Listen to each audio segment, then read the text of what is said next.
속도로 할게요.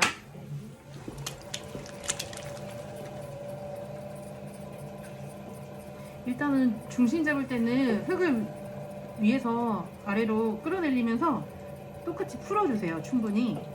나중에 흙량이 많아지면 더 오랜 시간 해야 될 수도 있어요. 네, 이거 좋은 여기서 옆에서 보시면서 따라 하시면 되겠다. 네.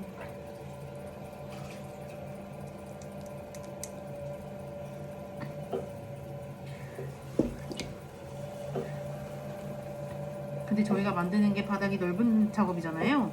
그렇기 때문에 밑둥이 너무 홀쭉해진 상태가 돼서 중심 잡기가 돼버리면은 나중에 바닥면 넓힐 때 더 어려움이 있거든요. 그래서 여기 바닥에 이미 붙어있는 흙이 많으면 얘가 홀쭉해지지 않게 주의하면서 작업을 해주실게요.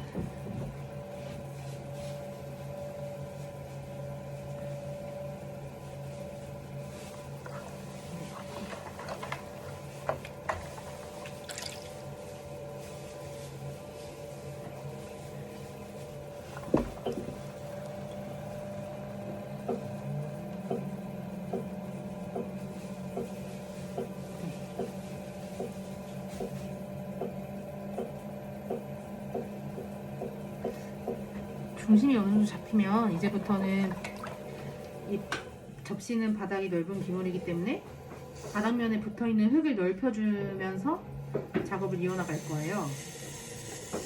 네, 그 방법을 이제 설명을 해드릴게요. 일단은 우둘투둘한 흙을 한 번씩 정리를 해주시고, 지금 이미 약간 이렇게 낮은 산 모양이잖아요. 여기서 아까처럼 흙을 전부 다 끌어올리면 이 밑둥에 붙어있는 흙이 다시 홀쭉해질 거예요. 그죠? 그래서 얘네가 홀쭉해지지 않고 점점 이제 물레에 붙어있는 흙량을 넓혀야 되니까 밑에서부터 너무 힘을 많이 주지 마시고 위에 있는 흙을 살짝만 끌어올려주세요. 이런 식으로. 중심 다 잡고 난 다음이에요. 네, 그럼 약간 초콜릿 모양 됐죠? 네. 그 초콜릿. 네, 이거를 다시 이렇게 눌러서 몸을 좀 더 기울여서 몸무게로 흙을 조금씩 더 물레에 붙여주는 거예요. 네, 이걸 반복해야 돼요. 한 번에 하시면 중심도 나갈 수도 있고, 네, 물결이 좀 거칠어질 수 있거든요. 다시 이만큼 해주시고 몸무게를 눌러서, 혜진님도 같이 보시면 좋을 것 같긴 하다. 근데 우리가 필요한 시범이었는데 제가 놓쳤어요. 네. 자, 많이 붙었죠? 네. 여기서 좀 더 넓히고 싶으시면 다시 좀만 더 끌어올려 주시고, 그리고 이렇게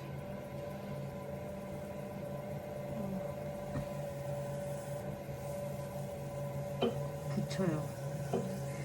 얘 흙이 800g이에요. 800g이 납작하게 붙어 있는 거예요. 근데 평상시에 800g으로 긴 원통도 차잖아요. 굉장히 많은 흙이 여기 달라붙어 있는 거거든요. 자, 이제 여기서 그만 멈추고, 네, 바닥을 평평하게 만들어서 구멍 뚫을 준비를 할 거예요. 네. 구멍 뚫기 전에 평평하게 만들어주는 작업도 여러 번에 걸쳐서 해주세요.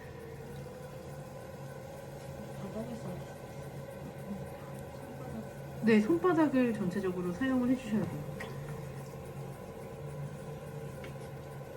되게 많은 양의 흙이 지금 제 손 안에 있는 거거든요. 납작하다고 적은 양의 흙이라고 이제 생각하기 쉬운데 그렇지 않아요. 엄청나게 많은 양의 흙이 움직이고 있어요.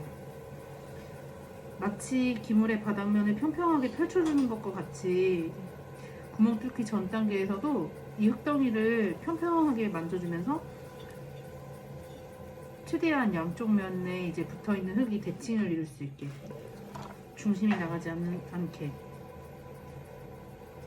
다듬어 주시고요. 좀 흔들리면 이렇게 잡아주시고, 좀 시간을 오랫동안 머물러 주시면 흙이 또 움직이면서 비어있는 공간에 달라붙게 되거든요. 그러면서 이렇게 반으로 쪼갰을 때 대칭 형태가 돼요. 네, 그리고 다시 밑에 붙어있는 흙을 창칼로 정리를 해주세요. 네, 그 다음에 손에 있는 슬립을 한번 닦아주고, 저희가 구멍을 뚫을 건데요. 우리가 쉽게 할 수 있는 그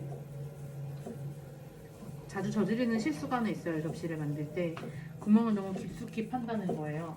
우리 아주 살짝만 파줄 거거든요. 그러고 이제 국과 끓면을 분명히 남겨주실 거예요. 네. 여기서 손가락 한 마디만큼 남겨주려면 진짜 살짝만 파야 돼요. 그죠? 근데 보면은 여기 이렇게 구멍을 파준 다음에 기벽을 만들어 줄 건데 여기 수많이 쌓여있는 흙이 벽면으로 올라올 거거든요. 그럼 생각보다 엄청 높은 높이가 돼요. 네, 지금부터 그거를 확인해 보시면서 시범을 보시면, 자, 구멍은 진짜 요만큼만 파도 돼요. 네, 진짜 판 듯 안 판 듯한 느낌으로. 그리고 여기 물을 뿌려주세요. 왜냐면 넓히면서 거친 흙이 점점 나오기 시작하니까 마찰력이 생기거든요. 왼손은 계속 중심축 쪽으로 향하는 힘을 줘주시고 손가락을 이용해서 천천히 바닥면을 넓히기 시작할게요. 네, 뾰족하게 튀어나온 흙이 못생기게 올라와요. 보시면. 네, 이거를 왼손으로 계속 눌러줘야 돼요.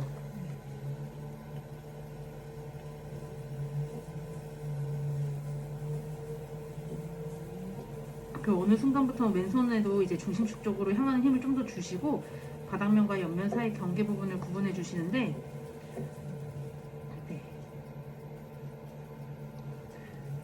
많이 올라왔죠? 네.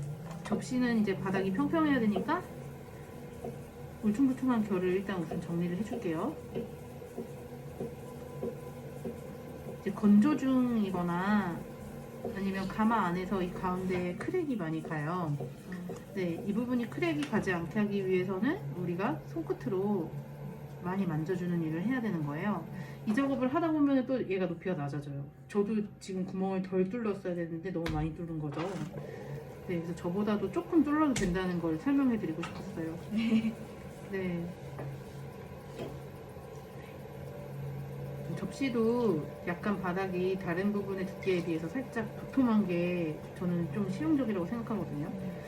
일정하게 만드셔도 되지만 살짝 도톰한 게 좋아서 바닥을 좀 더 남겨주시면 좋았을 것 같아요. 네, 남겼으면 좋았을 것 같아요. 네, 지금 되게 많이 만지고 있죠.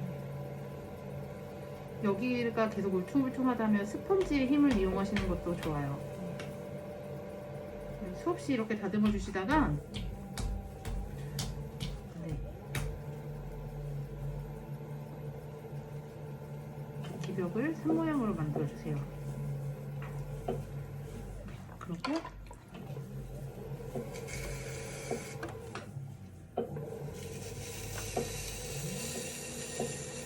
옆에 방해물이 되는 흙을 또 떼어내 주시고, 이제 디자인적인 부분을 설명을 해드릴 거예요. 이런 상태인데 이제 윗부분만 이렇게 원기둥 형태로 세워서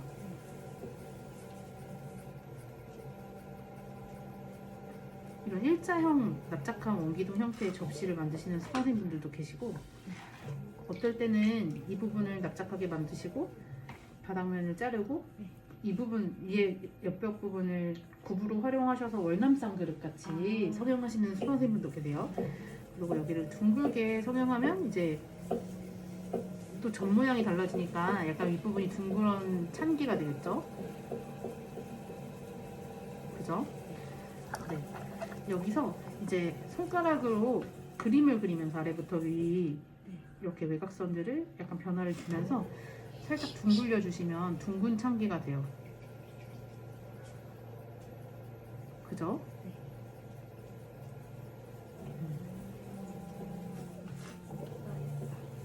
감사합니다. 네, 둥근 찬기가 돼요. 근데 이제 바깥에 이런 평평한 헤라를 45도 각도로 가져다 대고 기벽을 눌러주면 V자형 그릇이 돼요. 어떤 그릇을 만드는 건 이제 본인 자유예요. 밥그릇 국그릇 만드신 거랑 어울리게 하시면 될 것 같아요. 네, 이 다음에 이제 쿠프라고 불리는 약간 파스텔 볼 같이 생긴 날개가 있는 접시를 성형을 해줄 건데요. 항아리 전 접듯이 일부분을 이렇게 눕혀주면,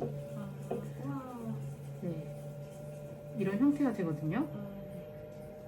근데 이제 여기 눕힐 때 너무 180도로 납작하게 눕히면 가마 안에서 얘네가 녹아서 이제 도자기가 되어갈 때 중력에 의해서 이렇게 아예 펼쳐져 버리는 경우가 있거든요. 그래서 여기가 이렇게 V자로 만드는 걸 추천해드려요. 살짝 두께가 이렇게 되게, 그리고 약간 각도가 조금 위로 살짝 서 있는 형태로. 네.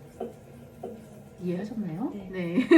그리고 이런 형태도 만들 수 있는데 이 날개 부분을 저희가 국구름 만들듯이 더 눕혀서 납작한 형태로도 할 수 있어요. 근데 이 부분도 마찬가지로 눕히다 보면 바닥면과 옆면 사이 경계 부분이 얇아지겠죠. 근데 눕혔을 때도 여기가 살짝 도톰해야 돼요. 이 부분이. 그래야 옆벽에 붙어있는 흙의 무게를 얘가 지탱해줘요. 여기가 너무 얇아지면 가마 안에서 이런 납작한 상태로 만들었을 때 주저앉는 경우도 많아요. UFO 모양처럼 이렇게 뒤집혀 버리거든요. 그래서 여기도 두께를 느껴주셔야 되고 너무 많이 눕히지 않을게요. 여기도 이런 식으로 형태가 되게. 네, 한 25도에서 30도 정도 각도는 만들어 주시는 걸 저는 추천해 드리거든요. 아무리 이렇게 평평하게 납작하게 만든다고 해도. 그래서 디자인적인 요소들을 설명을 했는데 사실은 기벽의 형태를 많이 변화시키면 변화시킬수록 기벽이 스트레스를 받아요. 그래서 물기도 많이 머금고 그래가지고 흐물떡흐물떡해지고 주저앉는 경우가 많거든요. 그래서 형태는 머릿속에 있는 형태를 한 번에 만드시는 걸 추천해드리고요. 이 상태에서 떼어낼 때는 얘가 각도가 많이 누워 있으니까 이렇게 칼도 많이 눕혀서 쓰셔야 돼요. 그리고 지금 이렇게 그릇의 형태를 만들었는데 너무 빠른 속도로 물레를 돌리면 원심력에 의해서 뒤집혀 버리거든요. 그래가지고 약간 속도 조절을 해주셔야 돼요. 흙이 물기가 많으면 천천히 돌려주셔야 되는 거예요. 네. 그리고 이제 보시면 저는 바닥면이 평평한 그릇을 만들었는데요. 접시 같은 경우에는 안쪽이 동그란 참기도 있고 저처럼 바닥이 평평한 접시도 있어요. 어떤 형태, 바닥면이 어떤 형태냐에 따라서 놓을 수 있는 음식이 좀 차이가 있거든요. 이런 평평한 거는 이제 디저트류나 케이크 같은 거를 놔도 플레이팅이 예쁘게 될 텐데 이게 만약에 동그란 바닥이면 예쁘지 않겠죠. 네. 그리고 얘네는 약간 전 같은 거를 놔도 예쁜 플레이팅을 할 수 있는데 이제 얘가 동그란 형태면은 바닥이 둥근 형태면 안쪽 면이 둥근 형태면 전 같은 걸 놨을 때는 약간 덜 예뻐 보일 수 있어요. 네. 그릇 안쪽 면을 둥글게 성형하실 때는 약간 뭔가 볶음류, 나물류 이런 걸 얹어놓기에 좋은 그릇이 되는 거거든요. 네, 저는 그렇게 생각을 해요. 그래서 원하는 음식을 이 접시에 어떤 음식을 놓을 건지 상상하시면서 형태를 잡아가시는 것도 작업하실 때 도움이 될 수 있어요. 네. 그리고 저희가 이렇게 만약에 날개 부분을 살짝 전문 형태로 만든다 하면 아직 배우지 않은 기법인데 투각이라고 해서 여기 이렇게 구멍을 송송 뚫러서 장식하는 방법으로 도전을 해볼 수도 있거든요. 네, 그렇기 때문에 뭔가 그런 기법 같은 거를 좀 더 배우고 싶으시면 네, 그런 어느 부분을 조각을 성형을 어떻게 할지 생각을 하시면서 형태를 잡아주시면 좀 더 도움이 되고요. 네, 이렇게 반듯하고 동그랗게 완성을 하셔도 되지만 나중에 얘가 국 깎을 때 또 약간 여기 또 이것도 투각인데 네, 꽃 모양이나 레이스 모양으로 잘라서 이렇게 장식을 하는 것도 이게 바탕이 되는 형태예요. 네, 그리고 네, 저는 제가 많이 하는 건데 약간 손에 물을 묻혀주시고 얘를 네, 이렇게 모양을 잡으실 수도 있어요. 네. 네. 형태적으로 응용하는 걸 이제 조금씩 해보려고 해서 이런 거를 많이 알려드렸고요. 이제 끊어낼 때 이게 제일 무서워. 맞아요. 이게 접시에서 제일 무서운 단계인데 보시면 저희가 쓰는 이 줄칼은 소모품이에요. 그래서 여기가 많이 휘어져 있거나 우둘투둘해진 상태면 이 바닥면을 이제 울퉁불퉁하게 잘라내거든요. 그러면 저희가 국을 깎을 때 바닥면을 다듬는 시간이 더 많이 생기고 닦여나가는 면이 많아지기 때문에 바닥이 얇아져요. 그런 부분까지 생각해서 바닥을 좀 더 도톰하게 만들어줘야 되는 게 접시예요. 줄칼을 짧게 잡으시고 보면은 너무 얇아서 줄칼이 우와. 움직이는 것까지 보이죠? 네. 네, 저처럼 바닥 얇게 만드시면 안 돼요. 그래서 이렇게 해주시고, 예, 자른 거니까 이렇게 손바닥으로 살짝 들러내서 네, 여기 완성하시면 되거든요. 여기 저는 어차피 시원 기본이기 때문에요. 아슬아슬하게 놓을게요. 네. 보시고 작업하시는 게 나을 것 같아서 여기 두는 거예요. 네, 이거 보면 얘네도 떼어지면 안 되는 흙이었는데, 네, 그래서 바닥을 저보다는 두껍게 만들어 주시면 좋을 것 같아요. 접시 뗄 때는 이렇게 안 돌리고 그냥 돌리면 더 좋아요. 근데 제가 너무 얇아서 네, 혹시라도 잘못될까봐 조심스럽게 했어요. 네, 흙의 상태에 따라서 그때그때 다르게 떼어내 주시면 될 것 같습니다.